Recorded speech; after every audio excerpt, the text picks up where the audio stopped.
Hey there YouTube, how's it going? Nerdy Narwhal here, back again today with another 6-scale action figure review. And today I'm going to be taking a look at an action figure that I wasn't actually originally I was going to make a review of it, and then I wasn't. And then I managed to fix some things up and decided I will, in fact, do a review of it. If for no other reason than there doesn't seem to be any other reviews up on YouTube. And I myself really wished at the time of purchasing that I could have gone and watched a review on it. So I'm going to be doing this just to kind of check back in with Coo Model and help anyone else who's buying Coo Model products, 1/6 scale knights in general, things like that. I know that there's a few of us that are interested in sort of the same things, to help them, perhaps you, make an educated buying decision so that you know exactly what you're getting into at the time of purchase.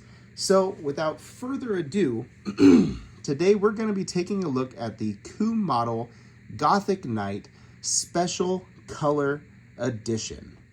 Now, right out the get-go, we can remove this halberd that he has here, because while he does look awesome with it, he does not actually come with this out of the box. That is an accessory from a different Coo Model Knight. I do believe, if you are interested in that accessory, that the regular edition of this Gothic Knight comes with a halberd, perhaps the same, at least similar to that one. I just gave him the halberd because he looks awesome with it. What this one comes with is this nice long sword. Now we're going to break from the figure real quick, have a quick look at the box. The box itself looks awesome. It has this beautiful red sheen. It lights up, and once you get it out of the shipper, you are definitely going to be impressed with the presentation on display here. I certainly was. I thought this was awesome.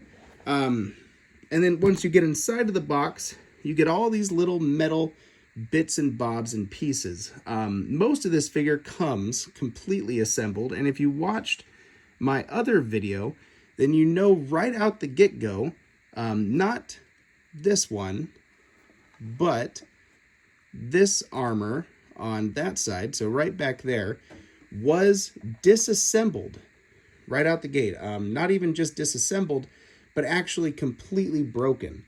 So I was able to fix it. It took some time and some pliers, but basically you can see those little golden bolts in there had popped completely off. So I had to wedge those little bolts back into the armor. I used glue to make it permanent on the figure so they wouldn't pop out again. And up top here, which is now underneath the belt, that bolt also popped off. So I needed to wedge everything back in there and glue it on down to make it stay. So don't be surprised if your figure comes with some QC issues. Even though you do get a nice little QC inspection passed inside that card there, I went to a couple of my favorite groups, my medieval collecting or fantasy collecting groups for 6-scale figures, and they all said it's been pretty common. Now, when I first started buying Coo Model products, it wasn't very common. Their figures weren't quite this detailed or have all these nifty little beebles and baubles going on, but they were sturdy and they didn't arrive broken. So that's something to keep in mind. Also, are you willing to fiddle and finagle with this thing as much as it might require you to do? Okay, now what we're going to do is come in and get a little close-up on the figure and talk about the head sculpt as well as try to get some of the details of the armor. So first off, I'm going to flip that little piece of armor up, revealing the head sculpt inside. Now, I do believe that that is meant to be Matt Damon. He was in that one fantasy sword and sorcery movie. Let's just take that helmet all the way off for you. There you go. Get some better lighting on there. and they were all wearing helmets with only half a faceplate.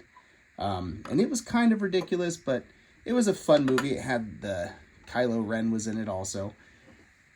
So I see why they went with this head sculpt. And honestly, we've seen some absolutely ridiculous head sculpts from Coo Model in the past. So I don't really mind this one at all. It's a decent head sculpt, a neutral expression, and it makes for a pretty good knight. Now you can also see that I'm rotating it right now, and the armor doesn't really hinder any articulation too much.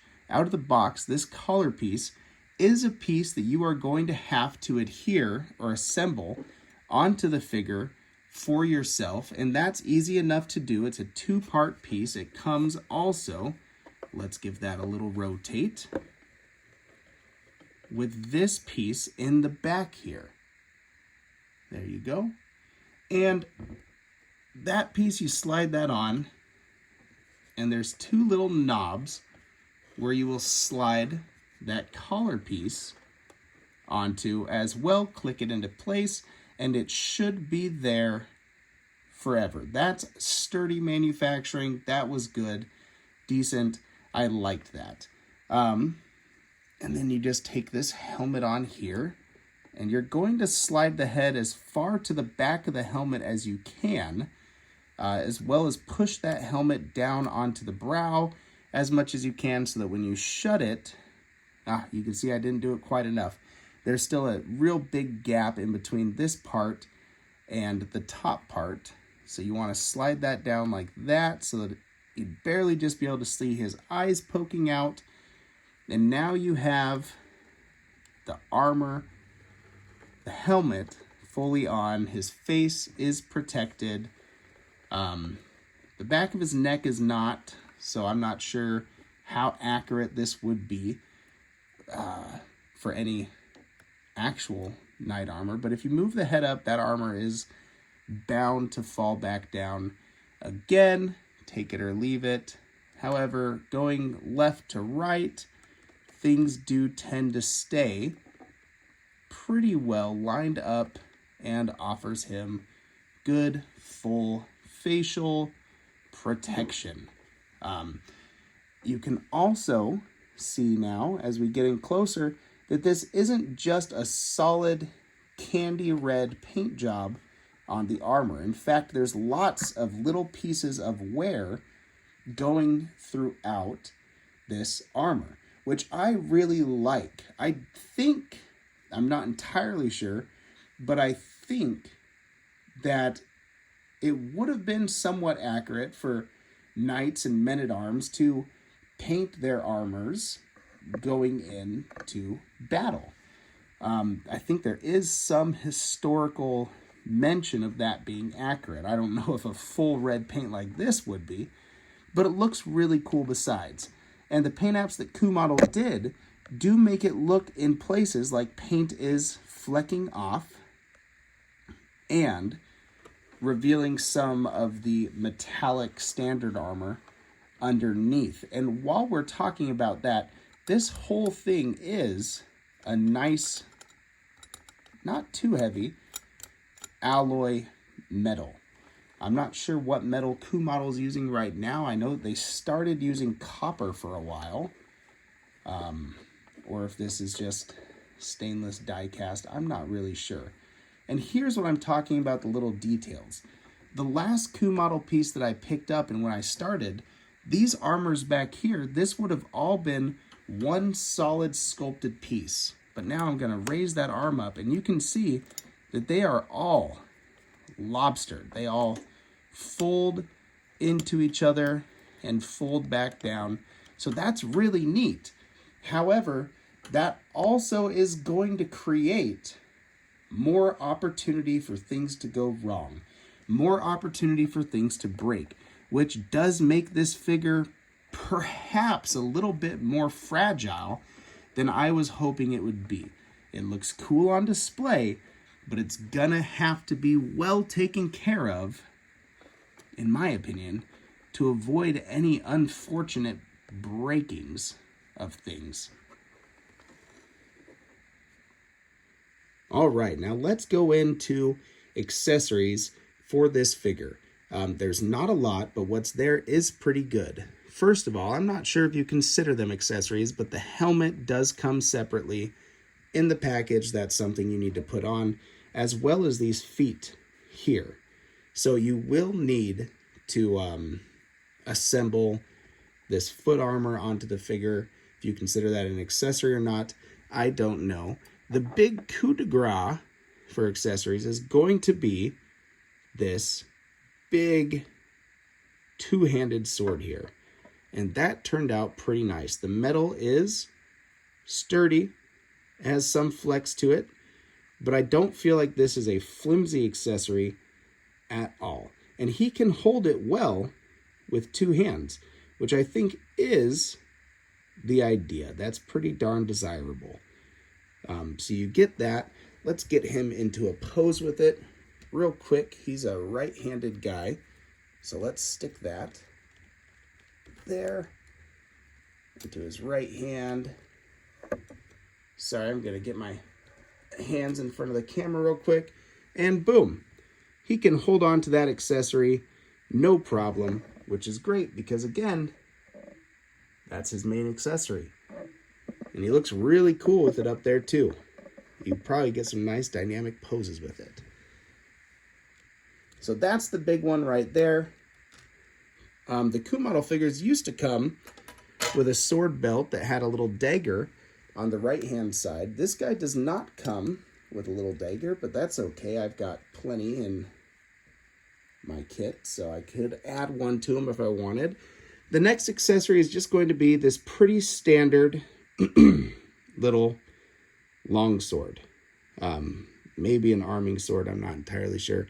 It's got some fantasy elements to it. You can see with the design, and it's a very ritzy, regal looking sword. Here's my main problem with this, though. While the metal for the Zweihander was nice and strong and sturdy, this metal is flimsy. I don't know if you can see it on camera, but I just bent it. I just bent the entire sword, just pushing on it a little tiny bit. And then I'll bend it back. There we go.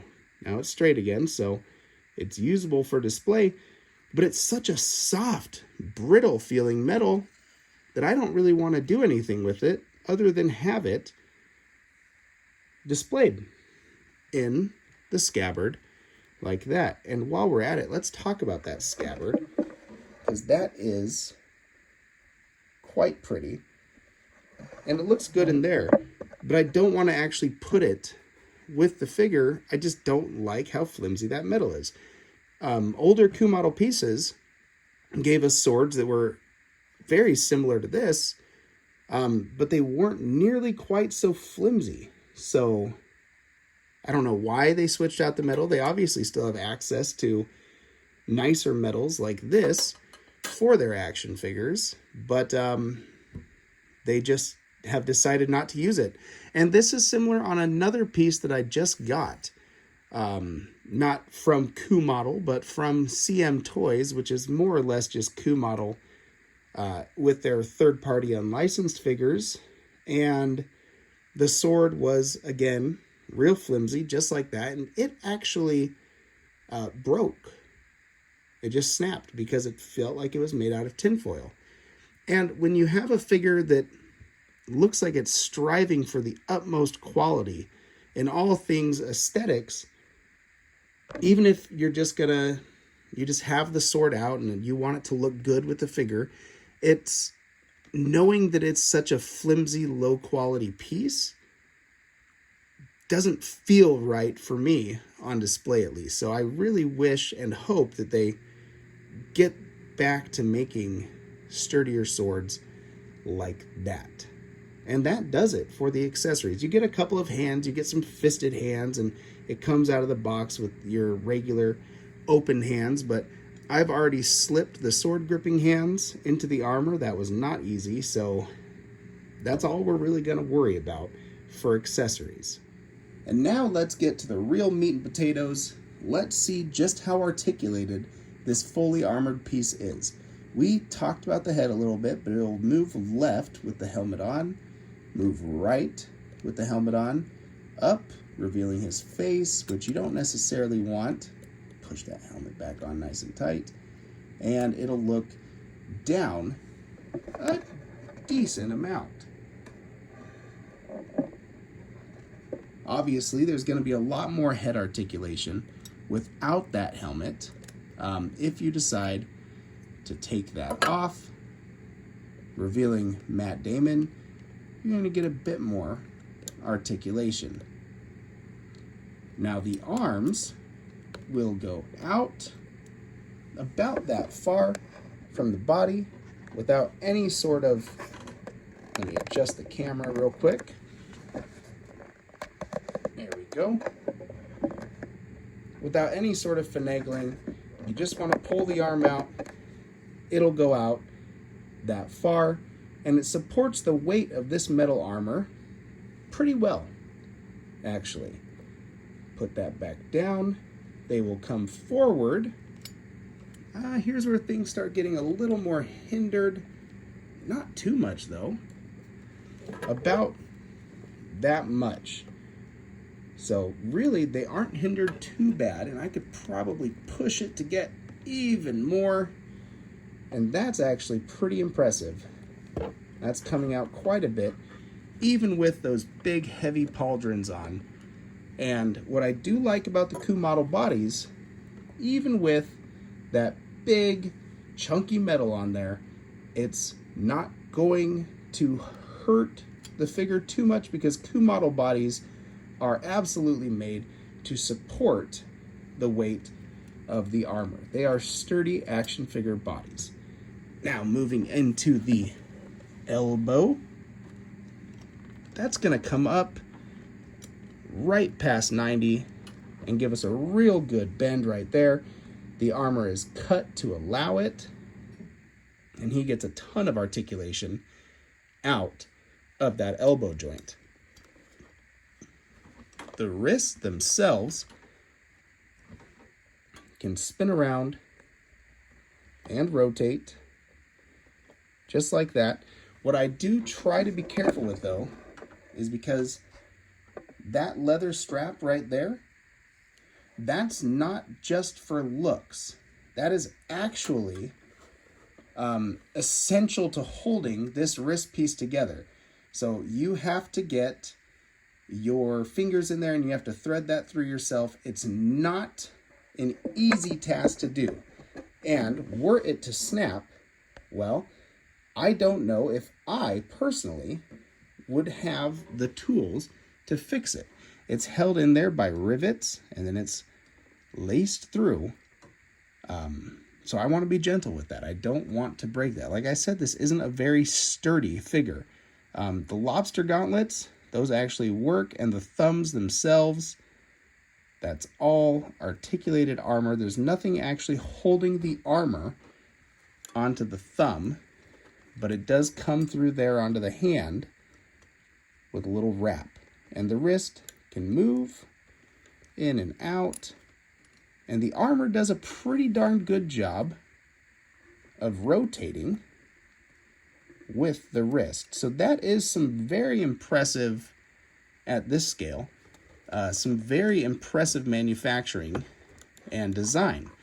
I wish that it felt sturdier and not quite as fragile as it does, but it's really cool to actually see the armor fold in and move out with the figure much the same way that I imagine it would have with an actual medieval European knight. So now let's go down to, oh, I almost forgot the torso. Torso, you're not going to get much, right? If that wasn't obvious, that is a full metal piece of armor. The body itself does have a nice ab crunch, but that's got to protect all the soft bits. So you're not doing too much with the torso. Now let's get into the legs. These flaps right there are going to do really well for just getting out of the way of the figure. And as you can see, the waist armor folds up also to not limit anything and you can get the leg up pretty far.